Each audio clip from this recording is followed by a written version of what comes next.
It's a strange kind of ache, not the kind that comes from a fresh wound, but the kind that sits quietly in the bones, like a room you walk into every day without remembering how it got so empty.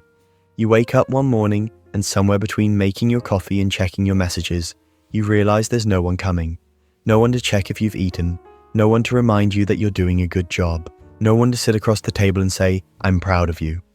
And that's when it hits you. You've become your own parent. It doesn't happen all at once. It's not like a birthday where you blow out the candles and suddenly have this title.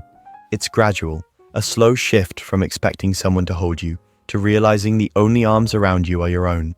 For some, this happens when they move far away. For others, it happens even when they're still under the same roof as the people who raised them.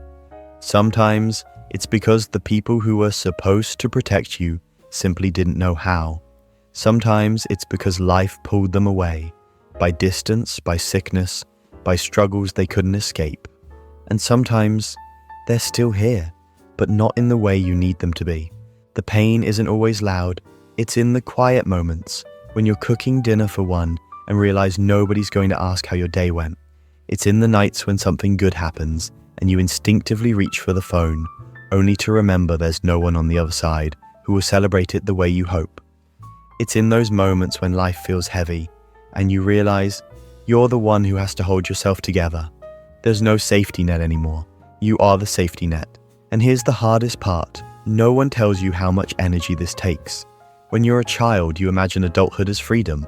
You think it's about making your own choices and staying up late. But you don't see the invisible weight that comes with having to be your own emotional anchor. When you're your own parent, you become the one who has to. Pull yourself out of bed when the world feels grey. Remind yourself to eat even when you have no appetite. Talk yourself through the panic at 2 a.m. when the walls feel like they're closing in. Set your own boundaries and then enforce them, even when it's lonely. It's not glamorous. It's not the version of adulthood you see in movies. It's quiet resilience. It's small daily negotiations with yourself, deciding not to give up, deciding to show up, deciding to care for yourself, even when you don't feel worth caring for. And maybe that's the deepest wound, realizing that the voice that was supposed to nurture you now has to be rebuilt inside your own head. You have to become both the comforter and the comforted, the teacher and the student, the protector and the protected. There's a loneliness to this that's hard to describe, because even if you have friends, even if you have a partner, even if you're surrounded by people who care, you still feel that gap. That absence of a guiding presence who has known you since the beginning and is committed to loving you without condition. And yes, people will say, that's just part of growing up. But let's be honest, this isn't just growing up.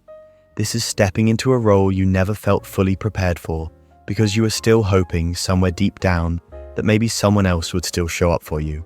The pain of becoming your own parent isn't just about responsibility, it's about grief. Grieving the version of life where someone else could shoulder the emotional weight for a while. Grieving the idea that you could always be someone's child, not just in age, but in care. And yet, there's another side to this story, because in becoming your own parent, you also gain something that no one can take away from you. You begin to understand the shape of your own needs. You learn to listen to yourself in ways you never had to before. You stop waiting for someone to give you permission to rest, to dream, to take up space. When you are your own parent, you start to rebuild your life from the inside out. Not because someone else taught you how, but because you decided you deserve better than the bare minimum. Of course, that doesn't make it easy. Some days, you'll still crave that external hand to guide you. You'll still wish there was someone who could step in and say, "I've got you. You don't have to do this alone." But slowly you'll realize something. You can be that person for yourself. You can be the one who says, "I've got you." You can be the one who makes sure you eat, who tells you it's okay to cry, who celebrates the little victories no one else sees. And maybe, just maybe, that's what healing looks like. Not replacing the love you missed out on, but learning to give it to yourself so completely that you no longer feel like you're missing anything at all. It doesn't happen overnight. Some days you'll feel strong, other days you'll feel like a little kid, trapped in an adult's life. And that's okay. That's part of it. Because being your own parent doesn't mean you have to have all the answers. It just means you keep showing up for yourself, again and again, until one day you look back and realize you've been doing it all along. This is the quiet triumph no one talks about. Not the kind of victory you can post on social media, but the kind that happens in the private moments, when you sit in the stillness of your own company and feel for the first time a sense of safety you built with your own hands. And yes, it hurts. It hurts because it's hard, but it also matters more than almost anything else you'll ever do, because learning to be your own parent isn't just survival. It's the foundation for everything that comes next. There's something you eventually discover when you walk this road long enough. Being your own parent isn't just about survival. It's about rewriting the blueprint for what care even means. Because for a lot of us, the earliest lessons about care were incomplete. Maybe love was given in exchange for performance. Maybe safety came with conditions. Maybe affection was something you had to earn. And without even realizing it, you internalized those rules. You started believing that your worth was tied to your output, your perfection, your ability to make others happy.